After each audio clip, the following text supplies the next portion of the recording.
On my shock probation, I've complied fully to the conditions of probation. I wore electronic monitor, which told the law enforcement and the authorities, where I was at every second of every day. I reported to probation. I made all my probation fees. I complied fully with probation and the stipulations and requirements of the court.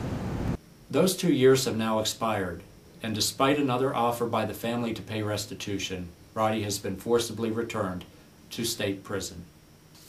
Roddy spent the past 2 years on shock probation, confined to his mother's house with very stringent conditions.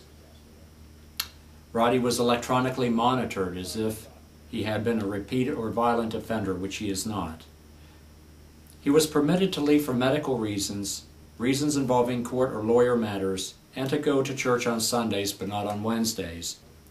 His request to go to work was denied, and he was held responsible for all of his costs, including food, medications, electronic monitoring, and probation fees.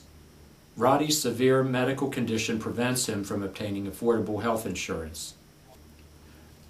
Despite all of this, Roddy complied flawlessly. I personally know this to be true. I was there, in person and remotely. I would take Roddy to many of his appointments. I would coordinate with his leg monitoring company, and I would take him to church some Sundays. As the end to his 2-year shock probation approached, Roddy's lawyers made several additional efforts to extend his shock probation into the next 2-year state jail sentence term.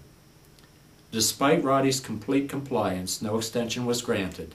Roddy was ordered back to jail, committed to follow the law, and to follow the direction of the DA, Staley Heatley, in his November 2, 2009 letter to Roddy's lawyer. Roddy surrendered himself to the sheriff at Hardeman County Jail in Quanah, Texas, to begin serving his 3rd 2-year state jail sentence. The DA's letter states,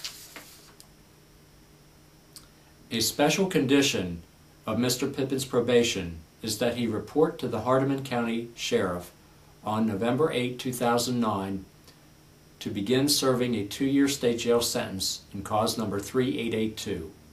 That condition of probation was put into place 2 years ago."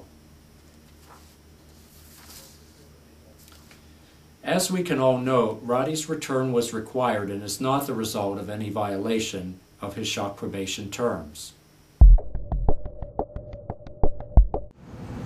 My health when I got out of jail was not good at all. I had retinopathy in my eyes. I had aneurysms on the back of my retina. I had neuropathy in my feet. My health had declined severely during my incarceration. During his 2 years on house arrest, Roddy's medical condition improved. He suffered far fewer dangerous blood sugar lows and actually had some healing within his eyes. The neuropathy that he incurred while previously incarcerated remains, but it did not worsen during his 2 years of house arrest. Roddy's ability to manage 24/7 his food, insulin, and activity made all the difference.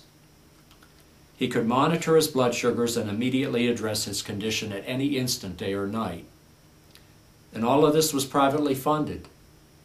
Roddy benefited significantly, and the people of the state bore no burden, risk, or liability. In the free world, a diabetic has access to glucometers and insulin syringes. But for obvious reasons, an incarcerated individual is not able to administer his or her own injections and cannot even test his or her own blood sugar levels.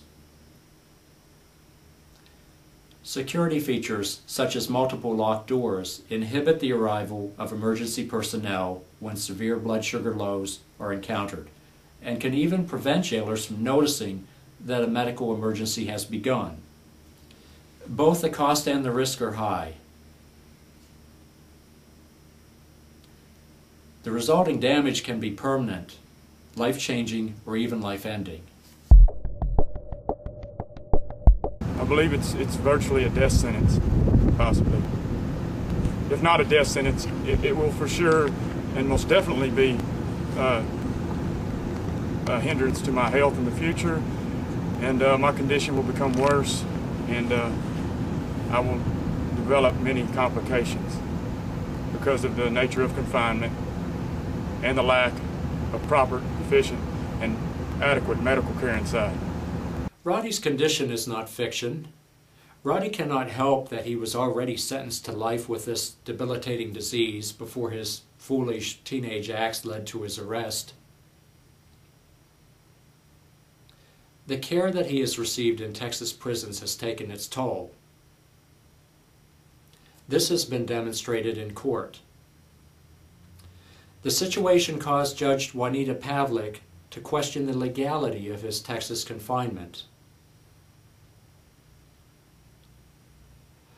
The current situation offers no winners. It's impossible for me to believe that Texans want a non-violent first-time offender who was a teen at the time of his crimes to pay with his health or even with his already shortened life. It's impossible to believe that Texans want to pay for all of this. It's impossible to believe that this could happen here. I made some very foolish and rogue decisions as a teenager, and I'm sorry for what I did. More than I can ever say. I can never say I'm sorry enough.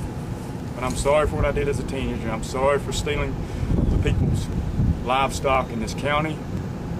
And I wish with all my heart, soul, mind, and spirit that I could take it back. I can't change the past, but I can change the future. And I've learned throughout the last 2 years, or more than the last 5 years, that life isn't about waiting for the storm to pass. It's about learning to dance in the rain. So I'm going to turn myself in today. I'm going to keep my head held high, and I'm going to keep praying, and I hope everything works out for everybody.